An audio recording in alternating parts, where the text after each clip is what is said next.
Kalau kita ngedengar kata laptop consumer, maka yang terlintas di pikiran teman-teman tuh pasti langsung kepada laptop kantor yang mungkin ya cuma bisa dipakai internetan ataupun ngetik-ngetik gitu aja. Terus apalagi kalau misalnya bayangan kita warnanya kalau nggak silver atau nggak hitam gitu ya. Maka pikiran tersebut tuh memang nggak salah juga. Image itu memang terbentuk karena hampir semua brand laptop yang mengeluarkan laptop kelas consumer pasti menggunakan spek dan juga tampilan yang mirip-mirip. Nah, oleh karena itu, kali ini Pical akan kembali lagi nge-review sebuah laptop kelas consumer yang banyak banget diminta sama teman-teman sekalian dari brand HP yang memiliki mungkin saja image yang bisa mengubah lah akan image laptop-laptop consumer di mata teman-teman sekalian. Seperti apa detailnya? Let's check it out!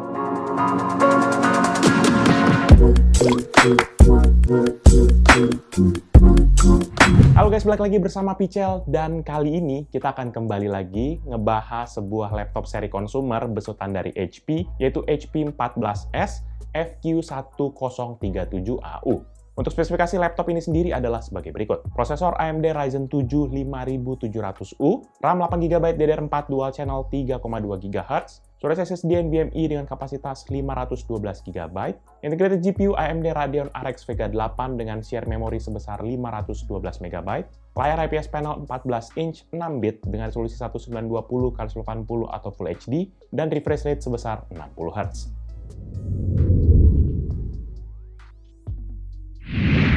Yang pertama kita akan bahas dari sisi desain. Laptop ini sendiri tuh hadir dengan DNA laptop-laptop HP dari seri Pavilion, di mana secara fisik tampilannya tuh kayak bersih dari segala macam ornamen ataupun gimmick-gimmick, sehingga membuat laptop ini tuh terkesan kalem dan di sisi lain juga terlihat sangat sederhana. Tint color yang diberikan HP pada laptop ini juga bernama Pale Gold, di mana sama seperti arti namanya, di mana warna bodi laptop ini tuh kayak agak pucat, hampir nggak kelihatan akan aksen gold ataupun emasnya. Malahan lebih kelihatan kayak silver sih kalau menurut Pical. Lalu untuk coating bodinya pun juga terasa halus dan premium, tapi nggak mencegah juga cap-cap sidik jari itu tetap tertempel di permukaan bodi dari laptopnya ini. Nah, kalau kita mulai dari bagian panel depan, maka pada sisi ini tuh terkesan polos saja karena hanya ada sebuah logo HP berwarna silver dengan glossy finish di tengah-tengah area display covernya. Sedangkan kalau kita beralih ke bagian dalam, pada bagian ini nanti terdapat kombinasi warna yang kontras, yaitu adalah pale gold tadi, ya pada area palm rest, serta juga dengan keyboardnya, dan hitam pada bezel layar. Palingan di bezel layarnya ini juga nanti ada punya bahan yang agak sedikit berbeda ya dari bodi keseluruhan, di mana ini dengan tekstur yang jauh lebih kasar. Nggak lupa juga nanti terdapat logo HP berwarna silver pada bezel layar bagian bawahnya. Untuk bagian paling bawah dari laptopnya, atau paling dasar, di mana tampilannya ini sedikit banyak nggak ada yang istimewa. Hanya terdapat dua kaki karet yang panjang dan berfungsi sebagai kaki untuk laptop ini, dan ditemani dengan lubang-lubang ventilasi di bagian tengahnya. Selanjutnya untuk bodinya sendiri, laptop ini mayoritas masih mempergunakan bahan plastik, dan ini berimpact pada bobot laptop ini yang tergolong ringan, yaitu laptop 14 inci, yaitu sebesar 1,5 kg aja, dengan dimensi 32,4 x 22,5 cm dan ketebalan 1,8 cm. Jadi untuk dimensi dan bobotnya, jelas laptop ini masih terbilang sangat ringkas untuk kita bisa bawa kemana-mana. Dan ditenteng oke, gitu ya, kalau misalnya mau kita bawa juga oke, ya pokoknya level 1 sampai 2 kilo masih oke lah. Tapi ya tetap aja, oleh karena tadi yang Pical udah bilang, pemakaian plastik, jadinya flex masih tetap berasa nih di hampir semua permukaan dari laptop ini, mulai dari panel depan, bahkan juga hingga area keyboard. Terakhir untuk bagian yang paling penting di bagian desain adalah I/O portnya, di mana ini terletak di sisi kiri dan kanan dari laptop. Mulai dari sisi kiri nanti kita hanya akan menemukan satu slot SD card reader dan dua buah LED indikator untuk power dan juga drive loading. Sedangkan untuk di sisi kanan nanti kita akan menemukan satu combo audio port 3,5 mm, satu port USB Type-C 3.2 Gen 1, dua port USB Type-A 3.2 Gen 1, satu port Full HDMI 1.4b, dan charging port yang dilengkapi dengan LED indikator untuk charging status. Jujur aja sih, kalau menurut Pical, port laptop ini ya tergolong cukup lengkap lah, karena udah ada kombinasi antara USB Type-A dan ada juga kombinasi USB Type-C. Setup portnya ini sendiri malahan mirip-mirip dengan laptop yang kemarin udah Pical pernah bahas. Speed yang ditawarkan juga masih tergolong terbatas banget, yaitu hanya di 5 GB per second aja. Dan sama juga dengan laptop yang kemarin, maka bottleneck akan terjadi terutama buat kita yang punya kebutuhan transfer data yang tinggi. Ya, kalau 3.2 Gen 2 kan udah di 10 GB gitu. Kemudian yang terakhir yang menarik adalah masih adanya DVD drive eksternal. Ya, pada paket penjualan laptop ini masih disediakan sebuah DVD drive RW dari HP dengan kode K0CL2NF0250. Sayangnya pada waktu Pical coba deep dive nih ya, untuk kode tersebut, maka menggunakan aplikasi HW Info, AIDA, dan juga bahkan device manager bawaan Windows, nggak ada info lebih lanjut nih tentang speed akan read atau writing untuk device ini.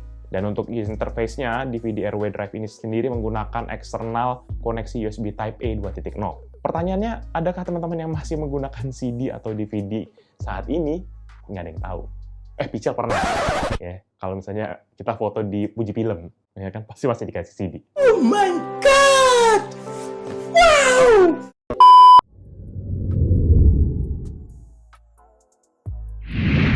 Untuk bagian layar, laptop ini sendiri sudah dilengkapi dengan layar IPS panel dengan glossy finish berukuran 14 inci yang memiliki aspek rasio 16:9 dan resolusi Full HD atau 1920x1080 dengan refresh rate sebesar 60 Hz. Dan nggak lupa juga respons time-nya masih cukup tinggi yaitu sebesar 25 millisecond. Panel layarnya ini sendiri diproduksi oleh AU Optronics dengan kode AUO 413D atau B140HAN04.1, di mana ini memiliki color depth 6 bit dengan color akurasi yaitu 46% DCI-P3, 63% sRGB, dan 47% Adobe RGB. Untuk tingkat kecerahan maksimalnya pun juga panelnya mampu menghasilkan kontras hanya hingga 250 nits dan kontras rasio di 700:1. Kalau untuk segi kualitasnya, Pichel rasa coating finish-nya yang sebenarnya menjadi salah satu nilai minus untuk layar laptop ini. Karena coating layar glossy finish ini sangat mengganggu lah ya, terutama kalau kita gunakan di tempat yang banyak cahayanya. Apalagi kalau di ruangan yang banyak lampunya itu jelas bakal susah banget tuh nyari posisi yang bebas pantulan.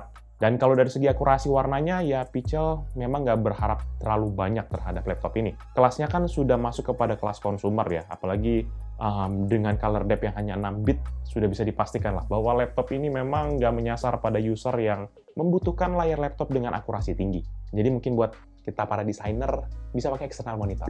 Nanti layarnya ini juga sendiri dibalut dengan bezel yang cukup tipis, yaitu 0,6 cm di sisi kiri dan kanan, 1,3 cm di sisi atas yang juga ditemani dengan webcam di bagian tengah, dan 2,2 cm di sisi bawah, yang terdapat juga logo HP berwarna silver yang Pichel udah bahas tadi sebelumnya.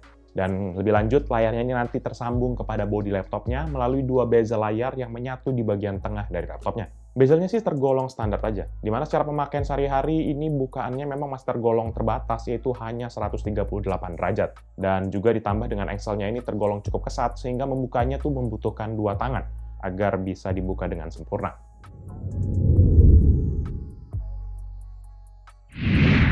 Selanjutnya untuk input device, di mana laptop ini dilengkapi dengan dua input device standar saja, yaitu keyboard dan juga touchpad. Untuk keyboard saat ini tuh laptopnya akan mempergunakan keyboard tipe chiclet dengan keycaps berukuran 1,5 cm yang berwarna senada dengan keseluruhan bodinya dan ditemani dengan font berwarna abu-abu gelap. Secara feeling sih memang feedback keyboardnya ini meskipun nggak seperti kayak keyboard-keyboard mekanik gitu ya, tapi suara yang dihasilkan ketukan-ketukan keyboardnya cukup berisik. Apalagi jika kita sedang mengetik dengan tempo yang cepat. Tapi untuk pemakaian casual sih harusnya ini udah tergolong nyaman lah.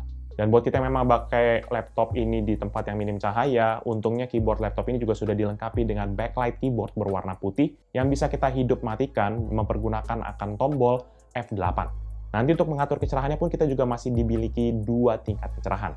Oh ya, buat teman-teman yang penasaran, berikut ini adalah contoh suara feedback dari keyboard HP 14S FQ1037AU. Check this out.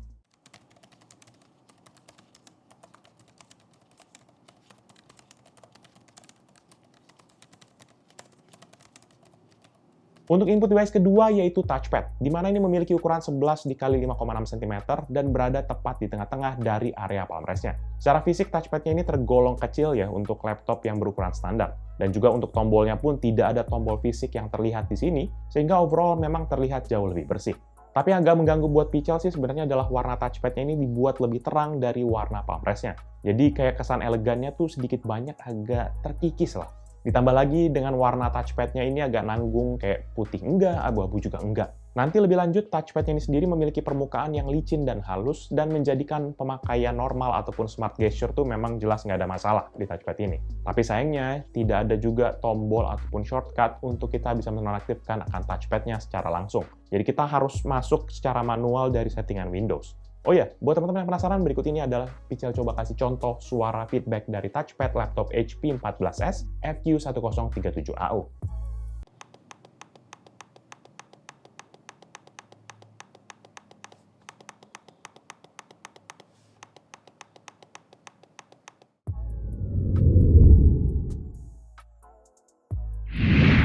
Di bagian performa, laptop ini sendiri dilengkapi dengan prosesor AMD Ryzen 7 5700U yang memiliki arsitektur 7 nanometer dan dengan konfigurasi 16 inti, yaitu 8 inti fisik dan 8 inti virtual, serta TDP sebesar 15 watt. Prosesor ini juga sudah memiliki base frekuensi 1,8 GHz dengan boost maksimum sebesar 4,35 GHz. Dan secara operating system memang laptop ini juga sudah mempergunakan Windows 11 dengan build number 22000.739.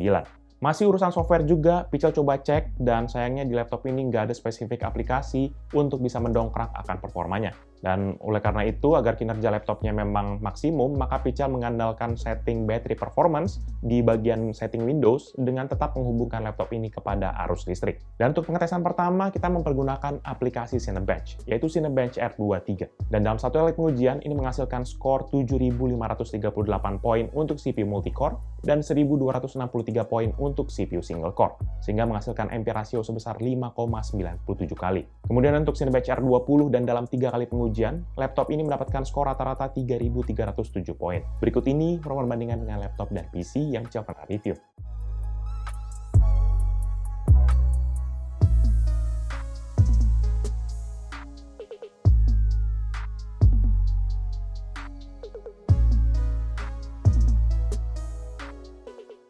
Untuk running test BMW di aplikasi Blender, maka laptop ini dapat menyelesaikan satu frame dalam 3 kali pengujian dengan waktu rata-rata 5 menit 32 detik untuk CPU test dan 10 menit 18 detik untuk GPU test. Berikut ini perbandingan dengan laptop dan PC yang Pichel pernah review.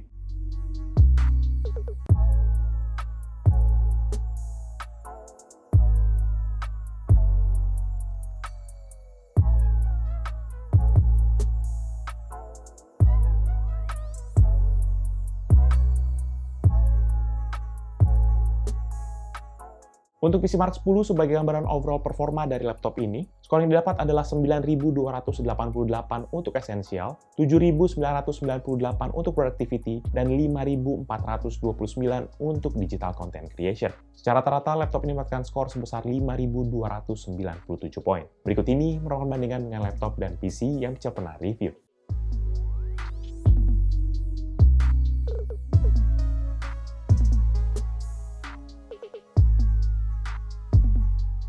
Di sektor grafis, laptop ini sendiri hanya memiliki satu GPU, yaitu Integrated GPU dari Radeon RX Vega 8, yang memiliki 8 computation unit dan terdiri dari 512 Unified Pipeline, dan ini berada di frekuensi 1,2 GHz. Dan untuk menguji performa GPU-nya, kita akan jalankan 3D Mark x Pi, dan hasilnya untuk grafik mendapatkan skor sebesar 1116, dan CPU skor sebesar 5611, sehingga hasil rata-ratanya sebesar 1286. Berikut ini merupakan bandingan dengan laptop dan PC yang Pichel pernah review.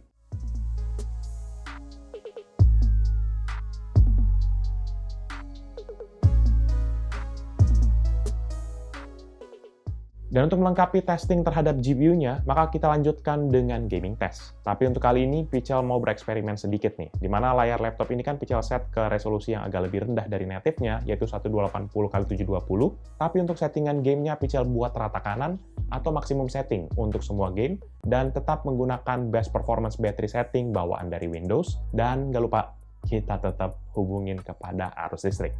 Penasaran? Ayo kita lihat sama-sama. Game pertama yaitu GTA 5, dan dengan resolusi 1280x720 dan setting very high, average frame rate di 41,7 dengan maksimum 54,1 dan minimum 31,7 FPS. Untuk CSGO dengan resolusi 1280x720 dan setting high, average frame rate di 76,7 dengan maksimum 111,9 dan minimum 49,7 FPS. Untuk Dota 2 dengan resolusi 1280x720 dan setting best looking, average frame rate di 62,7 dengan maksimum 72,5 dan minimum 48,6 FPS. Untuk FIFA 22 dengan resolusi 1080x720 dan setting ultra, average frame rate di 82,5 dengan maksimum 100,7 dan minimum 2,4 FPS. Untuk Need for Speed Heat dengan resolusi 1080x720 dan setting ultra, average frame rate di 19,9 dengan maksimum 23,6 dan minimum 15,5 FPS. Untuk The Sims 4 dengan resolusi 1080x720 dan setting ultra, average frame rate di 62,4 dengan maksimum 105,8 dan minimum 3,4 FPS. Dan game terakhir yaitu Genshin Impact dengan resolusi 1280x720 dan setting high, average frame rate di 46,6 dengan maksimum 55,9 dan minimum 35,5 fps. Selanjutnya kita tes juga kemampuan rendering dari laptop ini via Adobe Premiere mempergunakan Pichel Premiere Benchmark. Dan hasilnya, laptop ini berhasil mener project 15 klip 4K dengan format H264 dan juga preset quality 4K dalam waktu 12 menit 36 detik. Berikut ini perbandingan dengan laptop dan PC yang Pichel pernah review.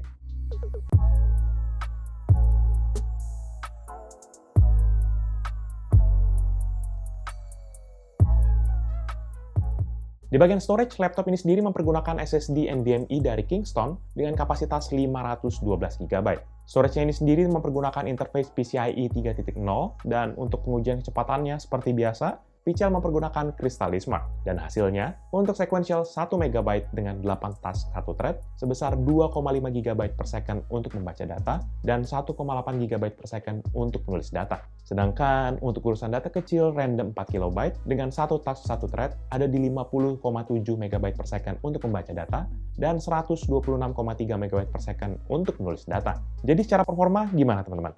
Jujur ya, Pichel sendiri agak surprise sih dengan performa dari laptop ini. Mengingat akan dapur pacu internal yang disematkan pada laptop ini, ya meskipun sudah dilengkapi dengan Ryzen 7 5700U, tapi dari sektor grafis ini tuh mengandalkan integrated GPU-nya, tapi masih moncer gitu. Dan dari gabungan pengetesan barusan, mulai kelihatan bahwa laptop ini memang nggak hanya memiliki kelemahan-kelemahan dari segi hardware, tapi juga memiliki beberapa keunggulannya tersendiri. Dan yang paling jelas memang adalah sisi grafik yang tadi Pichel udah bilang, di mana Radeon RX Vega 8 yang dipasangkan pada laptop ini kelihatan banget lah, nggak kayak integrated pada umumnya. Dan memang dia juga sedikit banyak ya berjuang keras lah selama pengetesan berlangsung. Tapi di sisi lain, prosesor Ryzen 7 5700U juga masih sanggup banget menjalankan tes-tes yang Pichel berikan dengan baik. Ya contohnya beberapa kayak benchmark test, kemudian game yang Pichel tes tadi, walaupun resolusinya memang Pichel turunkan sedikit, tapi beberapa game masih bisa berada di playable frame rate dan bahkan melebihi akan refresh rate layarnya. Nah, dengan performa gitu, membuat Pichel jadi penasaran, gimana sih untuk cooling systemnya gitu ya. Dan untuk cooling systemnya ini, laptop ini tuh hanya dibekali dengan sebuah kipas pendingin saja yang terletak di bagian kiri sisi bawah dari laptop ini. Kipasnya nanti juga terhubung dengan heat pipe yang terletak di atas dari chip CPU dan GPU-nya. Dan kemudian nanti dia akan membuang udara panas melalui jalur ventilasi yang ada di bagian engsel layar. Dan untuk udara segarnya sendiri nanti akan ditarik dari bagian bawah dari laptop melalui ventilasi yang ada di sisi bawahnya. Dan untuk menguji sistem pendinginannya, Pichel tes laptop ini dalam ruangan ber-AC dengan suhu di 24 derajat Celcius dan dengan masih mempergunakan best performance battery setting dan tetap terhubung juga kepada arus listrik. Maka dalam keadaan idle, CPU charge laptop ini tuh berada di angka 1,2% dengan frekuensi yang berada di 1,6 hingga ke 1,9 GHz, yang sesekali memang masih spike hingga ke 3 GHz. Untuk daya yang dipergunakan juga berada di rata-rata 2,7 watt dan suhu yang berada di rata-rata 46 derajat Celcius. Kemudian saat kita stress test dengan Aydan 4, maka frekuensi prosesornya langsung naik di level 3,6 GHz dan dengan suhu inti hingga ke 72 derajat Celcius dengan daya sebesar 26,8 watt. Setelah itu kurang dari 10 detik, maka powernya langsung drop hingga ke 24,5 watt dengan frekuensi di 3,1 GHz. Tapi untuk suhunya malahan naik nih ke 81 derajat Celcius. Pichel terus lanjutin dan powernya terus melandai selama 4 menit hingga ke menyentuh 19 watt. Dan frekuensi juga bahkan menyentuh hingga ke level 2,8 GHz. Namun, di sisi lain, balik-balik lagi, suhunya bahkan mencapai lebih tinggi di 91 derajat Celcius. Pichel coba cek, tungguin lagi, dan throttling nggak berhenti sampai di situ aja. Karena beberapa detik kemudian, wattnya kembali lagi drop di level TDP-nya, yaitu 15 watt, dengan frekuensi yang juga berada turun hingga ke 2,5 GHz. Untuk suhunya sendiri memang jauh lebih stabil, yaitu berada di 81 derajat Celcius. Dan setelah pergerakan-pergerakan tadi, maka ending-endingnya dayanya berada di level 14,8, yang which is nggak terlalu beda jauh yang tadi, dengan frekuensi di 2,5 GHz dan suhu di 74 derajat Celcius hingga ke akhir pengetesan. Dan selama stress test juga Pichel uji akan suhu laptop bodinya, dan pada saat melakukan stress test ini tuh area keyboardnya tuh yang menjadi titik terpanasnya, di mana dia berpusat di 2 titik, yaitu di area tengah keyboard yang bersentuhan dengan chip CPU dan juga GPU-nya, dan di area engsel layar yang menjadi lokasi exhaust dari kipas pendinginnya. Pada area ini tuh memiliki panas rata-rata di 37 derajat, dengan titik terpanas di 45 derajat dan terendah di 31 derajat Celcius. Sedangkan di bagian bawah laptop, panasnya ini juga berada terfokus di bagian area grill ventilasi sebelah kiri yang tepat berada di atas chip akan CPU dan GPU-nya. Pada hari ini juga suhu panasnya mencapai rata-rata 38 derajat, dengan titik tertinggi 48 dan terendah di 28 derajat Celcius. Nah, oleh karena panas yang teman-teman udah lihat tadi lah ya, yang dihasilkan laptop ini pada saat full load lumayan tinggi, maka Pichel lagi-lagi nggak bosen ngingetin teman-teman untuk menggunakan cooling pad agar cooling system pada laptop ini lebih maksimum. Jadi laptopnya juga lebih awet dan pemakaiannya jadi bisa lebih lama. Dan ingat juga, jangan dipangku. It's very, very dangerous.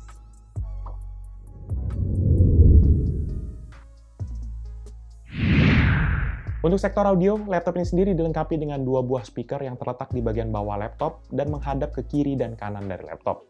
Nggak ada informasi perihal vendor yang melakukan tuning pada speaker laptop ini.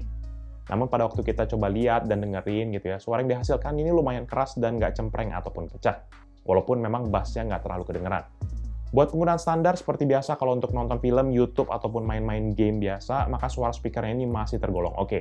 Dan saat kita uji di full maksimum, speaker ini dapat menghasilkan suara terata di 89,4 desibel dengan maksimum hingga ke 96,3 desibel. Dan bagi teman-teman yang penasaran, berikut ini merupakan contoh suara audio dari laptop HP 14S FQ1037AU.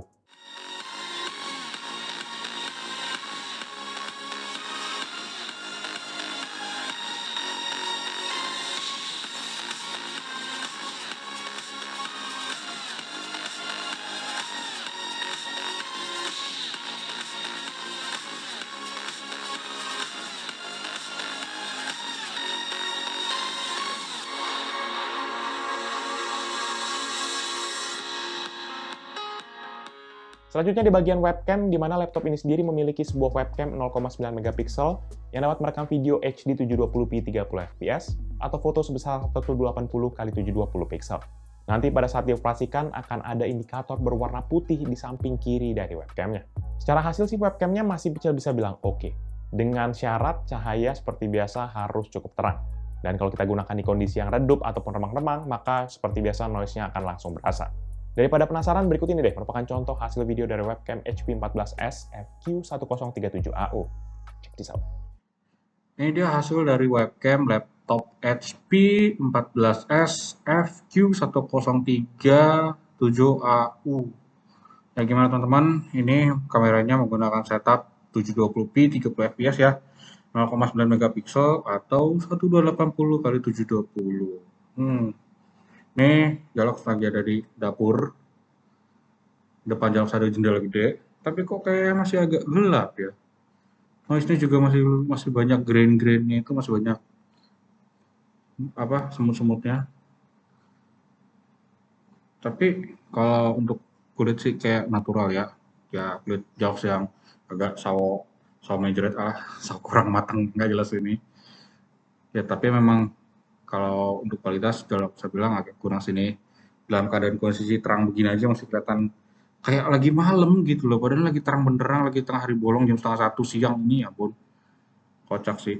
Ya, at least udah cukup lah buat Zoom meeting, buat Google Meet, atau online ya. Oke, itu aja. Tapi di kanan kirinya ada mikrofon, harusnya suaranya ketangkap dengan bagus. Nanti kita cek bareng-bareng, kita lihat sama-sama. Oke? Thank you. Dan terakhir untuk urusan konektivitas, maka laptop ini juga sudah dilengkapi dengan Wi-Fi chip dari Realtek Semiconductor, yaitu RTL8822CE, yang support Wi-Fi 802.11ac atau Wi-Fi 5, dan Bluetooth versi 5.0. Wi-Fi chipnya juga sudah support akan dual frekuensi yaitu 2,4 dan juga 5 GHz. Tapi buat kita yang mungkin butuh koneksi yang lebih stabil, sayangnya laptop ini nggak dilengkapi dengan port Ethernet LAN. Jadi mau nggak mau kita harus puas dengan modul Wi-Fi yang memang ditawarkan pada laptop ini.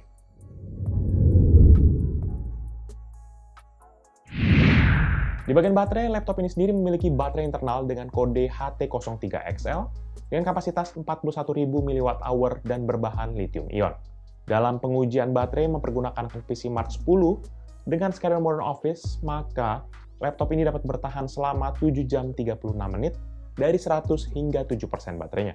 Secara durasi lumayan lah ya, daya tahan baterainya ini. Kalau misalnya kita pakai ngantor, maka bisalah diajak kerja seharian. Atau kalau kita lagi ngopi-ngopi gitu ya, dari pagi sampai sore, gitu, cuma beli 1 cup doang. Biasa, kita berhemat. Kemudian kalau kita tes di mode gaming plus juga dengan full brightness, maka laptop ini dapat bertahan selama 1 jam 35 menit dari 100 hingga 8% baterainya. Cukup standar ya kalau misalnya udah masuk kepada konsumsi untuk gaming, apalagi full brightness. Rata-rata memang ya kita nggak bisa expect banyak lah untuk daya tahan baterai di gaming. Jadi saran Pichel memang sebenarnya jangan dipakai keseringan lah buat nge-gaming laptopnya, kan ujung-ujungnya bukan laptop gaming. Sedangkan untuk pengisian daya, nanti kita bisa mempergunakan charger bawaannya dengan output 19,5 volt, 2,31 ampere, dengan total daya 45 watt.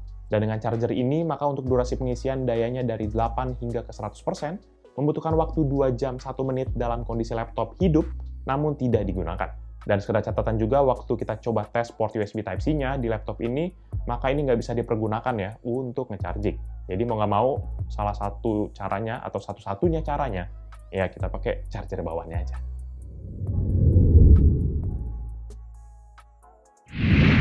Terakhir untuk kemampuan upgrade, laptop ini memberikan opsi upgrade yang Pichel bisa bilang masih banyak. Tapi memang agak sedikit nanti di bagian storage-nya. Dimulai dari bagian storage, nanti terdapat satu slot NVMe 2280 yang saat ini sudah terisi dengan modul NVMe yang tadi, yang 512 GB. Dan nggak lupa juga ada juga nih sebuah kompartemen 2,5 inci dalam keadaan kosong. Gitu. Dan opsi upgrade kita untuk storage, kita bisa mengganti ke ping NVMe yang tadi dengan kapasitas yang jauh lebih besar. Atau bisa juga sebenarnya untuk mengisi kompartemen 2,5 incinya dengan hard disk ataupun SSD SATA 2,5 inci, yang harganya memang jauh lebih ekonomis. Tapi sayangnya waktu kita bongkar-bongkar, kita buang, robek-robek, enggak, kita cuma cek aja biasa gitu ya. Sayangnya paket penjualannya nggak disediakan akan konverter SATA-nya.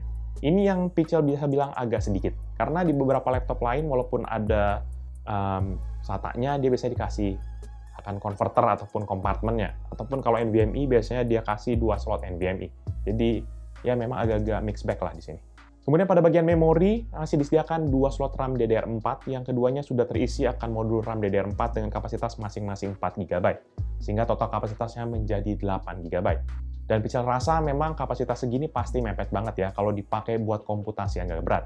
Jadi silahkan kalau teman-teman mau cicil ataupun langsung ganti dua-duanya, terserah teman-teman sekalian. Tapi kalau menurut Pichel sebisa mungkin gantinya barengan, biar dual channel-nya aktif. Karena kalau untuk prosesor AMD Ryzen seperti ini, akan sangat diuntungkan sekali performanya kalau kita aktifin dual channel-nya. Ya walaupun bagus sih, Pichel sih sebenarnya bawaan basicnya juga udah oke. Ya, daripada yang misalnya 8 GB tapi satu keping doang, satunya lagi masih dianggurin, itu bakal ngedrop bos performanya. Selebihnya sih nggak ada lagi opsi upgrade untuk laptop ini. Overall, menurut data pribadi Pichel, laptop HP 14SF U1037AU merupakan sebuah laptop level consumer yang mungkin bisa jadi akan konsiderasi tambahan lah, ataupun bahan pertimbangan teman-teman yang sedang mencari laptop yang tanda kutip serba bisa. Ya meskipun Pichel bilang serba bisa, seperti yang sudah teman-teman akan ambil kesimpulan sendiri atau saksikan sendiri, ada batasan-batasan dan juga pengaturan yang memang harus teman-teman lakukan agar laptop ini bisa nyaman untuk pemakaian sehari-hari. Dan kalau bicara soal kualitas gambar, Pichel cuma bisa bilang kalau layarnya ini buat kita yang nggak terlalu concern sih nggak masalah. Tapi kalau yang membutuhkan sebuah laptop dengan akurasi warna yang tinggi, ya jelas harus skip dari laptop ini. Karena dari harga dan juga speknya sendiri, spek layar yang segini sih, Pichel bisa bilang harusnya udah cukup sih. Dan secara harga pun, laptop ini dibanderol dengan harga 11 jutaan di situs resmi dari HP Indonesia. Yang kalau Pichel cek sekarang nih, kayaknya lagi ada promo nih, gitu ya. Jadi silahkan dipikirkan baik-baik apakah laptop ini yang teman-teman cari. Dan buat teman-teman yang mungkin berminat dengan produk ini atau mau cek produknya, bisa cek di description yang Pichel akan cantumkan di bawah ini. Jangan lupa juga untuk like dan share video ini, plus kunjungi sosial media kita seperti Facebook, Twitter, Instagram, TikTok, Hello, ataupun website kita, yaitu pichelmediagroup.com. Oh iya, teman-teman sekalian bisa juga kunjungi YouTube channel kita yang bahas soal game, yaitu Pichel Main Game, ataupun channel satu lagi yang meliput cerita di belakang dari Pichel, yaitu PMG Fans. Jadi itu dia video Pichel kali ini. Thank you guys for watching. I'll see you in the next video. Bye-bye! Iya, lebih mending begini daripada dia kasih 8 GB, 16 GB satu keping. Nanti kita yang dimarah sama netizen. Ini bang, RAM-nya kok drop banget sih? Performance-nya kok drop banget? Ini masih single channel, bos.